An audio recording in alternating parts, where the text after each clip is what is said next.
Председателката на државата Гордана Силјановска-Давкова се оградува од случајот со разузнавачот Киро Тодоровски кој имаше условна пресуда за изборни нерегуларности во случајот Титаник, но беше именуван да ја представува Агенцијата за разузнавање во Виена со стекнат сертификат државна тајна. Поречи си неколку дена молка по барање на дел од опозицијските партии, јавноста откако побаравме и ние став од Вила Водно. Во дописот за телевизија 24 наведуваат дека Агенцијата за разузнавање ја носи одлуката, а истата ја подпишува директорката на агенцијата. Имено, согласно член 1 став 2 од Законот за Агенцијата за разузнавање, агенцијата представува посебен орган на државна управа, а согласно член 5 од истиот закон, директорот самостојно ги врши работите и ги остварува надлежностите на агенцијата.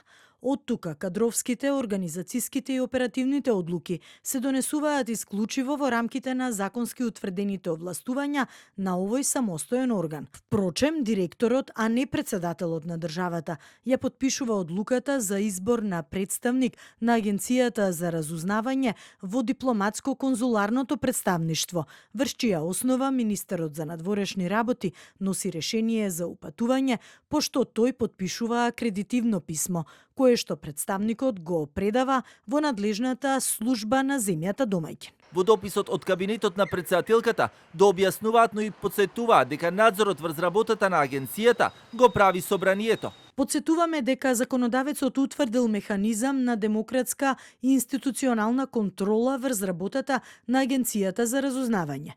Имено, согласно член 21 од законот, собранието врши надзор над работата на агенцијата преку надлежната собраниска комисија. Значи, сомнежите за незаконско постапување на агенцијата можат да се проверат преку иницирање на постапка на парламентарен надзор над работата на агенцијата. За назначувањето на Тодоровски како представник во Виена веќе реагираше и политичката партија Левица и бара одговори и од председателката и од агенциите, но и од владеачката ВМРО ДПМН, од каде пак само кратко за телевизија 24 веќе посочија дека не гледаат ништо спорно во процедурата и во постапката која е класифицирана. До сега конкретно не се произјасни ниту АНБ, ниту Агенцијата за разузнавање, ниту Дирекцијата за безбедност на класифицирани информации. Кривичниот суд ја издал на 21 мај 2026 година пресудата за Тодоровски која се уште се наоѓа во казнетата евиденција.